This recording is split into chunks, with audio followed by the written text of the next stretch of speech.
दोस्तों नमस्कार। स्वागत है आप सभी का एक बार फिर से। अगर आप अपनी लाइफ में कुछ नया सीखना चाहते हैं तो चैनल को सब्सक्राइब जरूर करिएगा। दोस्तों राम कण कण में है, गंगा जल की हर एक बूंद में राम ही राम मिलेंगे, रेत के हर कण में राम को ही पाओगे। शिशु जब बोलता है और हंसता है तो वो भी राम का ही गुण गाता है। पशु पक्षी भी श्री राम की ही गाथा गाते हैं। राम नाम का जाप करने से व्यक्ति के समस्त पाप आश्चर्यजनक रूप से नष्ट हो जाते हैं और उसको पता भी नहीं चलता। कमेंट बॉक्स में लिखें जय श्री राम। दोस्तों राम नवमी के दिन एक चीज जरूर खा लेना, पूरे साल जमकर पैसा आएगा। जी हाँ दोस्तों, आज हम आप लोगों को बताने जा रहे हैं कि राम नवमी के दिन ऐसा कौन सा खास उपाय करना चाहिए, साथ ही वो कौन सी चीज खा लेने से पूरे साल जमकर पैसा आएगा, धन धान्य की समृद्धि होगी तथा सुख शांति और समृद्धि का वास होगा। चैत्र माह की शुक्ल पक्ष की नवमी तिथि के दिन भगवान श्री हरि विष्णु नारायण के 21वें अवतार के रूप में त्रेता युग में महाराजा दशरथ तथा महारानी कौशल्या के घर में मर्यादा पुरुषोत्तम प्रभु श्री राम जी का जन्म हुआ था। इसलिए राम नवमी का दिन सबसे खास माना जाता है। रामचरितमानस में तुलसीदास जी ने लिखा है कि नवमी तिथि मधुमास पुनीता शुक्ल पक्ष अभिजीत हरि पिता यानी अभिजीत मुहूर्त में भगवान श्री राम का जन्म हुआ था। यानी कि चैत्र मास के शुक्ल पक्ष की नवमी तिथि के दिन ठीक मध्याह्न समय अभिजीत मुहूर्त पर यानी दोपहर 12 बजे प्रभु श्री राम जी प्रकट हुए थे। उनका जन्म अयोध्या में हुआ था। तभी से राम नवमी का दिन सबसे महत्वपूर्ण और खास माना जाता है। राम नवमी पर सर्व सिद्धि योग के साथ कई सारे शुभ संयोगों का निर्माण हो रहा है। इसी कारण ये राम नवमी बहुत ही खास बन रही है। राम नवमी के दिन यदि हम कोई भी नया काम करते हैं, शुभ काम करते हैं और मंगल कार्य का शुभारंभ करते हैं तो वो सबसे ज्यादा हमारे जीवन में लाभदायक सिद्ध होता है। इस राम नवमी के दिन कौन सी चीज खा लेने से पूरे साल आपको धन की कमी कभी नहीं आएगी, ये हम आपको बताएंगे। लेकिन दोस्तों उससे पहले आपसे रिक्वेस्ट करते हैं कि वीडियो को लाइक जरूर करिएगा, दोस्तों को शेयर कर दीजिएगा और अगर आपने अभी तक चैनल को सब्सक्राइब नहीं किया है तो चैनल को सब्सक्राइब करके बेल आइकन जरूर दबाइएगा। दोस्तों इस राम नवमी पर बहुत ही विशेष शुभ दुर्लभ योग है, क्योंकि इस दिन कई सारे शुभ संयोगों का निर्माण हो रहा है। इसलिए राम नवमी के दिन अगर एक चीज खा लें तो पूरे साल जमकर पैसा आता है। पैसों की किल्लत कभी नहीं झेलनी पड़ती। जी हाँ दोस्तों, इस दिन सुबह जल्दी उठें तथा स्नान आदि और नित्य कर्म से निवृत्त होकर अपने घर के देवी देवताओं की पूजा करें। भगवान नारायण को जल अवश्य चढ़ाएं तथा राम नवमी का व्रत करें। राम नवमी का जो व्रत होता है वो 3 प्रहर तक ही माना जाता है। 3 प्रहर का अर्थ होता है कि सूर्य उदय से लेकर लगभग दोपहर 2:50 तक 3 प्रहर पूरे हो जाएंगे। यदि आप राम नवमी का व्रत रखना चाहते हैं तो आपको 3 प्रहर व्रत करने के बाद भोजन आदि ग्रहण कर लेना चाहिए। और यदि व्रत भी नहीं रखते हैं तो आप राम जन्मोत्सव के बाद भगवान को भोग लगाने के पश्चात भोजन अधिग्रहण कर सकते हैं। तो राम नवमी के दिन सर्वप्रथम सुबह सब कार्यों से निवृत्त होकर प्रभु श्री राम का मध्याह्न काल में विशेष पूजन अर्चन करें। प्रभु श्री राम का पूजन करने के लिए उनका आह्वान किया जाता है और आह्वान करने के लिए उनके सामने अक्षत और पुष्प चढ़ाए जाते हैं। उसके बाद प्रभु श्री राम को स्नान कराया जाता है। 4 बार प्रभु को स्नान कराएं तथा उनके हाथ धुलाने के लिए उनके हाथों में जल प्रदान करें। प्रभु को दूध, दही, शक्कर तथा पंचामृत जो 5 चीजों से बनाया जाता है इनसे स्नान कराएं। चंदन जल से स्नान कराएं और इत्र लगाएं। उसके बाद प्रभु को तुलसी दल जरूर चढ़ाएं, क्योंकि तुलसी दल प्रभु को बहुत प्रिय होता है।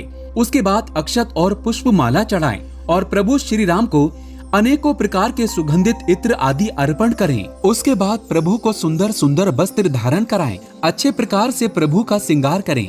ये कार्य दोपहर 12 बजे से पहले पहले संपन्न कर लें और ठीक 12 बजे के समय भगवान के सामने भोग रखें और भगवान को भोग के स्वरूप में अनेक प्रकार की मिठाइयाँ और अन्य भोग सामग्री उनके सामने रख सकते हैं। पंचमेवा वगैरह, फल में सेब, अंगूर, अनार ये सब अर्पण कर सकते हैं। लेकिन सबसे प्रिय कोई वस्तु यदि प्रभु श्री रामचंद्र जी को है तो वो है खीर। प्रभु श्री रामचंद्र जी को खीर सबसे ज्यादा प्रिय होती है। तो आप यदि व्रत करते हैं तो आप फल के अलावा खीर बनाकर प्रभु को अर्पण करें। और यदि आप व्रत नहीं भी करते हैं और प्रभु के जन्मोत्सव के बाद आप भोजन ग्रहण करेंगे तो आप चावल की खीर बनाकर प्रभु के सामने अर्पण करें। खीर के अंदर तुलसी दल डाल दें और केसर इत्यादि डालकर भगवान को भोग लगाएं। आसपास जल घुमाएं और उसके बाद आरती करें। आरती करने के बाद सभी भक्तों को प्रसाद के रूप में वितरण करें। फल, मिठाई, अन्य जो भी सामग्री का भोग लगाए हैं उसका वितरण करें। भगवान की स्तुति करें और आरती के बाद श्री रामचरितमानस का पाठ भी करें। इस दिन रामचरितमानस का पाठ अवश्य करना चाहिए क्योंकि रामचरितमानस की रचना इसी दिन से शुरू हुई थी। जी हाँ, राम नवमी के दिन से ही शुरुआत हुई थी, इसलिए आप राम के नाम का उच्चारण जरूर करें। पूजन आरती संपन्न होने के बाद प्रभु से हाथ जोड़कर प्रार्थना करें, हे प्रभु, आप तो अंतर्यामी हैं और आप साक्षात विष्णु के अवतार हैं। मन की प्रार्थना, मनोकामनाओं की प्रार्थना, अपनी जितनी भी मनोकामनाएं हैं वो प्रभु के सामने बोल दें और उनसे बोलें कि हमारी जितनी भी मनोकामनाएं हैं वो अवश्य पूर्ण करें। और उसके बाद जब आप भोजन ग्रहण करते हैं तब प्रसाद के रूप में इस दिन आपने जो खीर का भोग भगवान को लगाया है उसको जरूर स्वयं ग्रहण कर लीजिए। यानी आपको राम नवमी के दिन वो एक चीज जो खानी है वो ये खीर है। इस दिन खीर खाने का बहुत विशेष महत्व माना जाता है। राम नवमी के दिन खीर खाने से जीवन में कभी भी कंगाली का सामना नहीं करना पड़ता और पूरे साल जमकर पैसा आता है। प्रभु श्री रामचंद्र जी का आशीर्वाद मिलता है। इसलिए राम नवमी के दिन खीर जरूर खा लें और जब खीर खाएं तो उसमें एक इलायची जरूर डालें। जिस फल का आपने भोग लगाया है, अनार, अंगूर, तो उसका आप जरूर सेवन करें। यदि प्रभु श्री रामचंद्र जी को अगर आपने हरे वाले अंगूर या फिर काले वाले अंगूरों का भोग लगाया है तो वो आप जरूर खा लें। ये बहुत ही विशेष शुभ माना जाता है। राम नवमी के दिन खीर में मिश्री मिलाकर अगर खाएं तो सोने पर सुहागा। जीवन में कभी भी आपको गरीबी का सामना नहीं करना पड़ता। जीवन में आप अमीरी में जीते हैं। इसे आप खाएं और अपने परिवार जनों को प्रसाद के रूप में जरूर खिलाएं।